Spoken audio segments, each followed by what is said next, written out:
అంటే అసెంబ్లీ పని దినాలు రోజు రోజుకు తగ్గిపోతా ఉన్నాయి. ఆ హేట్ స్పీచ్ బిల్లు తెచ్చి లాస్ట్లో పెట్టిండ్రు. అనేక విమర్శలు రావడంతో తోక ముడిచిన పరిస్థితి. మేము ఏదైనా ఇష్యూస్ ప్రజా సమస్యలు మేము ప్రస్తావిస్తే పద్దులున్నాయి కదండి, పద్దుల మీద మాట్లాడండి అంటారు. పద్దులుంటే మరి చర్చ జరిగిందా? పద్దులన్నీ లాస్ట్ రోజు పెట్టి గెలిటిన్ చేసుకొని పోతుంది. ఏదైనా పబ్లిక్ ఇష్యూ మూసీ మీద మాట్లాడినాము, ఉద్యోగస్తుల డిఏల గురించి, పిఆర్సీ గురించి మాట్లాడినాము, ఆర్టీసీని ప్రభుత్వ ఉద్యోగులుగా విలీనం చేసేటువంటి విషయం తెచ్చాము, ఆసరా పెన్షన్ 4,000కి ఎప్పుడు వేస్తారని అడిగాము, మహాలక్ష్మి 4,000 గురించి అడిగాము, 2,500 మహాలక్ష్మి కింద ఇస్తాం ఎప్పుడు ఇస్తారు అని అడిగాము. ఏది అడిగినా పద్దుల మీద మాట్లాడమంటారు. పద్దులేమో చర్చ జరగకుండా గెలిటిన్ చేసుకొని పారిపోతారు. ఇప్పుడు కేరళ ఎలక్షన్స్ ఉన్నాయి, మేము ఆడికి పోవాలి, 30 తారీఖు అసెంబ్లీ ఖతం. అంటే మీ కేరళ ఎలక్షన్ మీకు ముఖ్యం కావచ్చు, ఈ రాష్ట్ర ప్రజలకు రాష్ట్ర శాసనసభ ముఖ్యం. బీఆర్ఎస్ పార్టీకి ఈ రాష్ట్ర ప్రజలు మాకు ముఖ్యం, ప్రజా సమస్యలు మాకు ముఖ్యం. మీరు కేరళ ఎలక్షన్స్ ఉన్నాయని 30 తారీఖు అసెంబ్లీ బంద్ చేసి మొత్తం కేబినెట్ ఇవాళ కేరళకు, తమిళనాడుకు పోయింది. Is it the way? మీకు రాష్ట్రం ముఖ్యమా, రాష్ట్ర ప్రజలు ముఖ్యమా, ఈ శాసనసభ ప్రతిష్ట ముఖ్యమా, మీ కేరళ ఎలక్షన్స్ ముఖ్యమా? ఇలా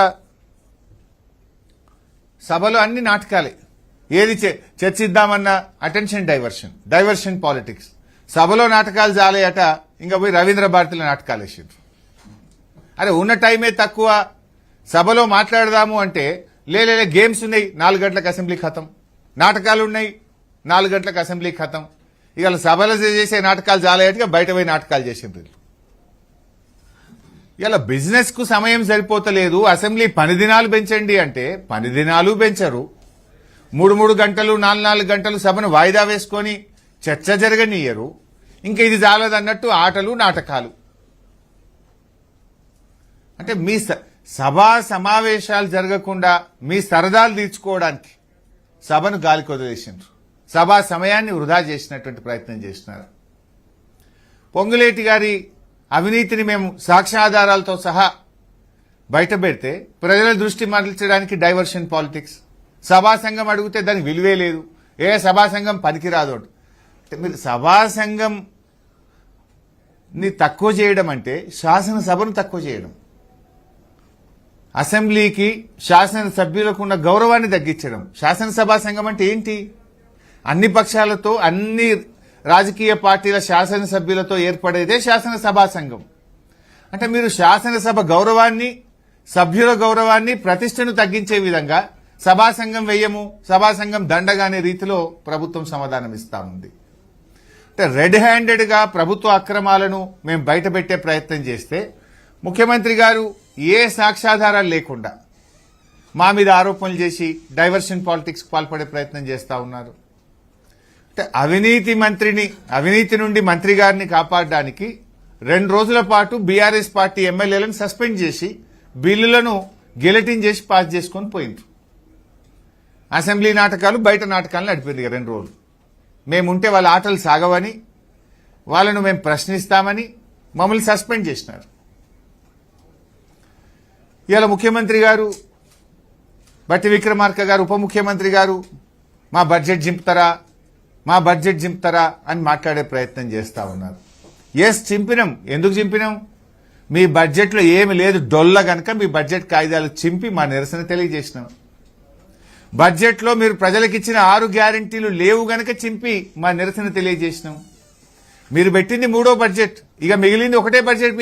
మీ ప్రభుత్వం గెలిచిన దాంట్లో 3.5 సంవత్సరాలు అయిపోతుంది ఈ బడ్జెట్తో. ఇక మిగిలేది ఒకటే బడ్జెట్. 100 రోజుల్లో 6 గ్యారంటీలు అమలు చేస్తామని మొదటి గ్యారంటీ అవ్వాతాతలకు 4,000 పెన్షన్ మీరు 3 బడ్జెట్లలో పెట్టలేదు. 1 కోటి మంది మహిళలకు నెల 2,500 ఇస్తామని 3 బడ్జెట్లలో పెట్టలేదు. మహిళలకు మోసం, అవ్వాతాతలకు మోసం, రైతులకు మోసం, నిరుద్యోగులకు మోసం, విద్యార్థులకు మోసం, రాష్ట్ర ప్రజలందరినీ మీరు మోసపు చేసిండ్రు గనక మీ మోసాన్ని తెలియజెప్పడానికి బడ్జెట్ పుస్తకాలు చింపి నిరసన తెలియజేసినాం. చెవులో పువ్వులు పెట్టుకొని నిరసన తెలియజేసినాం. ఇంట్లో తప్పెట్లయితుంది? మీరు ఎవరి చెవులలో పువ్వులు పెట్టిండ్రు?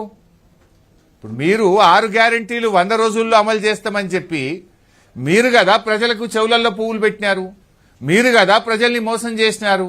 అందుకే ప్రజలకు మీరు చేసిన మోసాన్ని మిమ్మల్ని నిద్రలేపడానికి, మిమ్మల్ని తట్టి లేపడానికి, మీ మోసాలను మీకు అర్థం చేయించడానికి వినూతన రీతిలో చెవులో పువ్వులు పెట్టుకొని నిరసన తెలియజేసినాం. What is wrong in this? బట్టిగారితో మాకేమైనా గెట్టు పంచాయతీ ఉందా?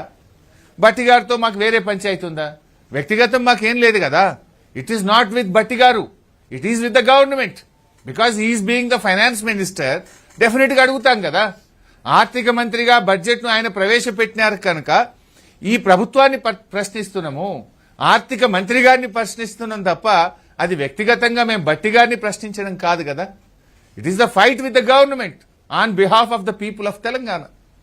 తెలంగాణలోని ప్రజల పక్షాన, ప్రజల గొంతుకగా బీఆర్ఎస్ పార్టీ పనిచేసిందే తప్ప బట్టి గారితో గెట్టు పంచాయతీతో ఇంకో వేరే పంచాయతీ మాకు లేదు.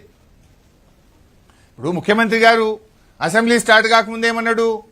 కృష్ణా గోదావరి జలాల మీద అసెంబ్లీలో చర్చిద్దాం, మాట్లాడదాం, తేల్చుదాం అని పెద్ద పెద్ద బీరాలు బలికిండు. మరి ఎందుకు మాట్లాడలే? కృష్ణ మీద మాట్లాడలే, గోదావరి మీద మాట్లాడలే, చివరికి ఇరిగేషన్ పద్దు మీద కూడా మాట్లాడలే. ఇరిగేషన్ పద్దు కూడా చర్చ లేకుండా గిలటిన్లో పాస్ చేసుకున్నారు. ఇరిగేషన్ పద్దు చర్చకు వచ్చినప్పుడు మమ్మల్ని అసెంబ్లీ నుంచి సస్పెండ్ చేసుకుని ఏకపక్షంగా పాస్ చేసుకున్నారు. మరి ఏం ముఖ్యమంత్రి గారు, నువ్వే చెప్పినావు కదా కృష్ణా గోదావరి జలాల మీద అసెంబ్లీలో చర్చిద్దాం, ఎందుకు పారిపోయినావు? ఎందుకు చర్చించలేదు అని అడుగుతా ఉన్నాం. మేం బీఆర్ఎస్ పార్టీగా ఈ ప్రభుత్వాన్ని అనేక విషయాలను ఎత్తి కూడా చూపగలిగినాం. ప్రభుత్వ ఉద్యోగాల విషయంలో ముఖ్యమంత్రి గారు చేస్తున్న తప్పుడు ప్రచారం అని శాసనసభ సాక్షిగా రుజువు చేసినాం. మేం బీఆర్ఎస్ పార్టీ ఒక ప్రశ్న వేస్తే మా ప్రశ్నకు శాసనసభలోనే ప్రభుత్వం సమాధానం ఇచ్చింది. మేమిచ్చిన ఉద్యోగాలు 60,000 కాదు 16,000 ఉద్యోగాలే కాంగ్రెస్ పార్టీ ఇచ్చిందని శాసనసభలో ప్రభుత్వ సమాధానం ద్వారా స్పష్టమైంది. అసెంబ్లీలో మేము అడిగినాం, ఈ ప్రభుత్వం వచ్చినాక నోటిఫికేషన్ ఇచ్చినాయి ఎన్ని, ఈ ప్రభుత్వం వచ్చినాక నోటిఫికేషన్ ఇచ్చిన ఉద్యోగాలు ఎన్ని అంటే 16,000 అని సభలో ప్రభుత్వమే సమాధానం ఇచ్చింది.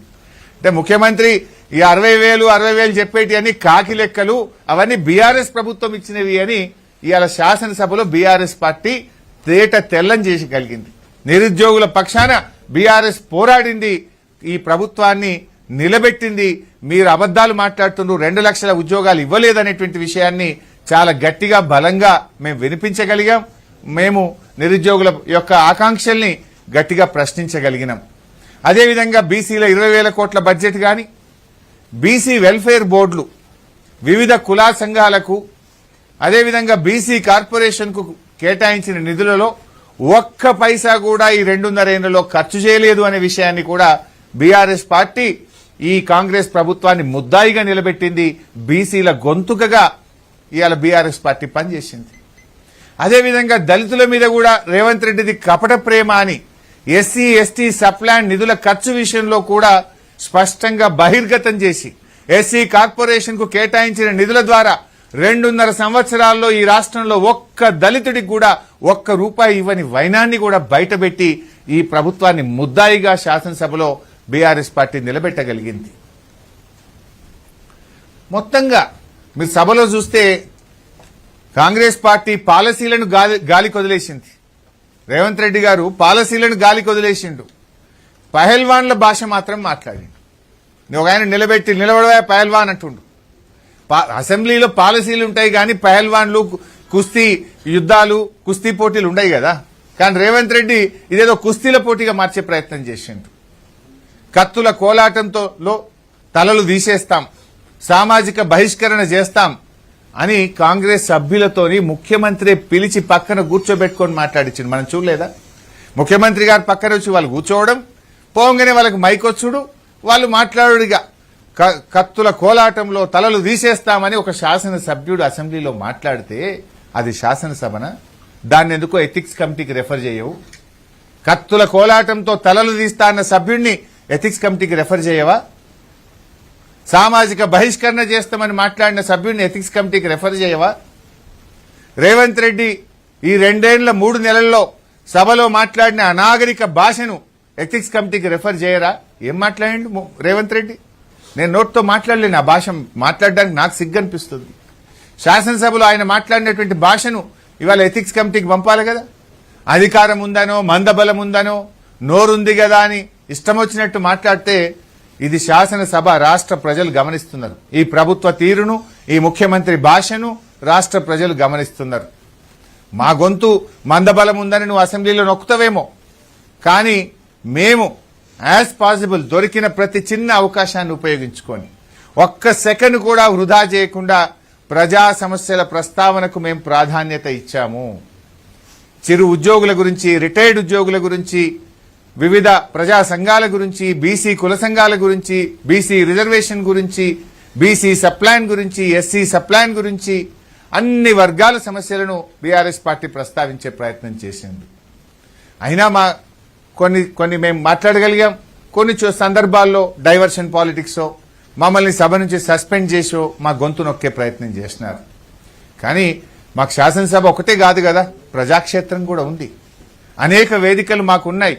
తప్పకుండా అన్ని వేదికల్లో పై ఈ ప్రభుత్వ తప్పిదాలపై నిలదీస్తూనే ఉంటాం. బీఆర్ఎస్ పార్టీ పోరాడుతూనే ఉంటుంది. ఈ ప్రభుత్వ ప్రజా వ్యతిరేక నిర్ణయాలపై మా పోరాటం కొనసాగుతూనే ఉంటుంది. ఏది ఏమైనా శాసనసభలో ప్రతిపక్షంగా మేము to the best of our capacity KCR గారి ఆదేశాల మేరకు, కేసీఆర్ గారి సూచనల మేరకు మా శాసనసభ పక్షం సభ్యులు అందరం కలిసి ఈ ప్రభుత్వాన్ని గట్టిగా నిలదీశాం. ప్రజల పక్షాన పోరాటం చేసినాం.